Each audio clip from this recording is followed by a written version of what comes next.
अस्सलाम वालेकुम एवरीवन, कैसे आप सब? I hope you're fine.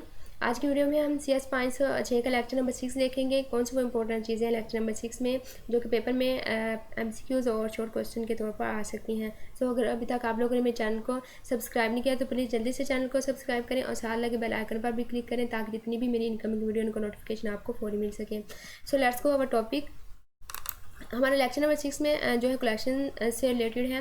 Collection हमारा सेम चीज़ों के ग्रुप को या मजमूए को बोला जाते हैं। तो इसी तरह अगर हमारा ऑब्जेक्ट्स जो होंगे उस ऑब्जेक्ट्स को ग्रुप में अगर हम रिप्रेजेंट करेंगे तो वो हमारी कलेक्शन होगी। इसको एलिमेंट्स के तौर पर भी जाने जाते हैं। हाँ, कलेक्शन क्लासेज होती हैं बिल्कुल सेम जिस तरह हमारी C++ में स्टैंडर्ड टेम्पलर लाइब्रेरी होती हैं। STL जो है शॉर्ट फॉर्म है स्टैंडर्ड टेम्पलर लाइब्रेरी की।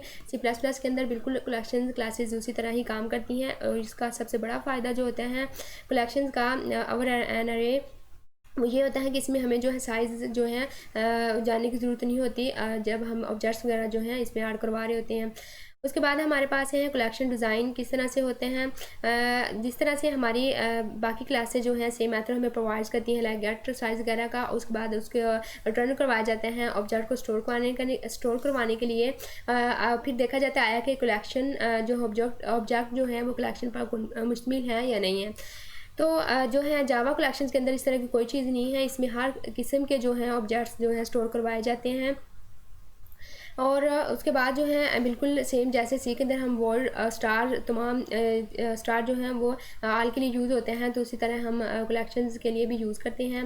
अगर हमने एक दफ़ा कलेक्शन स्टोर करवा रही है और हम चाहते हैं कि हम उसको बैक गेट करें तो उसके लिए हमें जो है ये चीज़ राइट करनी होती है। String elements is equal to string list dot get कोई भी स्ट्रिंग को बैक गेट करने के लिए। उसके बाद जो सबसे इम्पोर्टेंट चीज़ है इस लेक्चर्स में वो कलेक्शन मैसेज हैं जो कि MCQs के तौर पे MCQs के लिहाज से बहुत ही जो है इम्पोर्टेंट है क्योंकि यहाँ पे हमें कोई भी वो मेथड जो है पूछ सकते हैं कि ये मेथड किस लिए यूज़ होते हैं। सो हम देखते हैं इसको आप लोगों ने इसको अच्छी तरह माइंड में रखना है। अगर हमने कोई कलेक्शन क्लास बनानी है क्रिएट करनी है तो उसके लिए हम कंस्ट्रक्टर्स का मेथड यूज़ करते हैं। इसी तरह अगर हमने कोई एलिमेंट नंबर जो है रिटर्न करवाना है कलेक्शन के अंदर तो उसके लिए हम इन साइज यूज़ करते हैं मेथड। और बिल्कुल ऐड करवाना है तो उसके लिए बुलियन ऐड का मेथड यूज़ होगा। और इस तरह से अगर कोई कलेक्शन क्लास जो है वो किसी भी एलिमेंट पर मुश्तमिल नहीं है तो उसके लिए बुलियन एम्प्टी जो है यूज़ होगा। बुलियन कंटेन्स मीन जो अगर किसी ख़ास एलिमेंट्स पर अगर कलेक्शन हमारी ये जो है मुश्तमिल है उसके लिए ये मेथड यूज़ होगा। इसके लिए अगर हमने कलेक्शन क्लास में से कोई चीज़ जो है हमने रिमूव करवानी है तो उसके लिए बुलियन रिमूव मेथड यूज़ होगा। इसी तरह हमारी अरे लिस्ट है बिल्कुल साइजेबल अरे की तरह ही है। और इसमें कुछ अरे लिस्ट में हमारे यूज़फुल मेथड यूज़ होते हैं जिस तरह से हमारी कलेक्शन ऊपर कलेक्शन क्लास में मेथड यूज़ हुए हैं इसी तरह अरे में जो है मेथड यूज़ होते हैं ऐड करवाने के लिए। अरे में से कोई ऑब्जेक्ट्स अगर हमने ऐड करवाना है तो हम ऐड मेथड यूज़ करेंगे। गेट करना है तो गेट मेथड, रिमूव करवाना है तो रिमूव मेथड। आगे फिर हमें अरे लिस्ट का ये कोड दिया गया है तो पहले की तरह प्लीज़ आप लोगों ने खुद इसकी प्रैक्टिस करनी है, लाइन बाय लाइन इसको चेक करना है, रन करना है और इसकी आउटपुट चेक करनी है।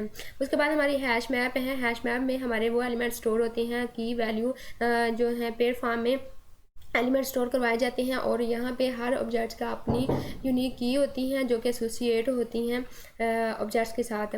उसके बाद यहाँ पे भी ये मेथड दिखाए गए हैं की के उसके बाद जो है ये इसका कोड दिखाया गया है जो कि आप लोगों ने खुद रन करना है। यहाँ हमें इस लेक्चर में यहाँ तक जो है पेपर के लिहाज से चीज़ें थी और यहाँ पे हमें उन्होंने इस जो है लेक्चर्स में हमें टास्क दिया था करने को वो ये प्रॉब्लम दी थी एड्रेस बुक के बनानी है आप लोगों ने जिसमें पर्सनल ये प्रॉब्लम थी कि आप लोगों ने पर्सन इंफॉर्मेशन की क्लास बनानी जिसमें आप लोगों ने उसका नेम और उसका एड्रेस फ़ोन नंबर वगैरह जो हो।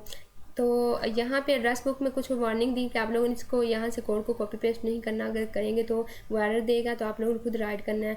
और उसके बाद फंक्शनैलिटी जो है वो एड्रेस बुक वो सेम उसी तरह फंक्शनैलिटी प्रोवाइड करे जैसे जो ऑप्शन पेन हमें फंक्शनैलिटी प्रोवाइड करती हैं। और यहाँ पे कुछ इसकी फ़ीचर लिस्ट थी जो कि उन्होंने हमें दी थी कि ये चीज़ें इस एड्रेस बुक में होनी चाहिए। Add to add, delete to delete, कोई अगर हमने पहले से हमारे पास कोई पर्सन उसमें ऐड है तो उसको हम डिलीट कर सकें। और अगर हमने कोई नया पर्सन उसमें ऐड करना है तो उसको हम ऐड कर सकें। सर्च टू सर्च यहाँ पे वगैरह कि अगर आप लोगों ने कोई प्रॉब्लम सॉल्व करनी है, उसके लिए स्मार्ट एड्रेस बुक जो बनानी है, तो उसके आप 3 स्टेप यूज़ करेंगे। उसके लिए जो है फर्स्ट स्टेप में आप पर्सनल इंफॉर्मेशन के लिहाज से क्लास बनाएंगे, नाम से क्लास बनाएंगे जिसमें उसका एड्रेस, फ़ोन नंबर वगैरह होगा और उसको आप एट्रीब्यूट्स के तौर पे लेंगे। उसके बाद कंस्ट्रक्टर पैरामीटर्स के तौर पे यूज़ करेंगे और प्रिंट मेथड यूज़ करेंगे डिस्प्ले करवाने के लिए आउटपुट को। ये यहाँ पे इसका कोड दिखाया गया है। उसके बाद हमें स्टेप 2 में क्या करना होगा, एक एड्रेस बुक क्लास के नाम से जो है हमें बनानी होगी, एड्रेस बुक क्लास बनानी होगी। उसमें ये सारी चीज़ें मैंने अंडरलाइन की हुई हैं जो कि होनी चाहिए थी और यहाँ पर उसका कोड दिखाया गया है। यहाँ पे जो है अरे लिस्ट जो है हम यूज़ करते हैं मुख्तलिफ लोगों के इंफॉर्मेशन को स्टोर करवाने के लिए। इसमें जो मेथड यूज़ करने थे ऐड, डिलीट और सर्च मेथड्स पर्सन के नाम से, और यहाँ पे जे ऑप्शन पे जो थे वो इनपुट आउटपुट जो है परफॉर्म करवाने के लिए यूज़ करना था।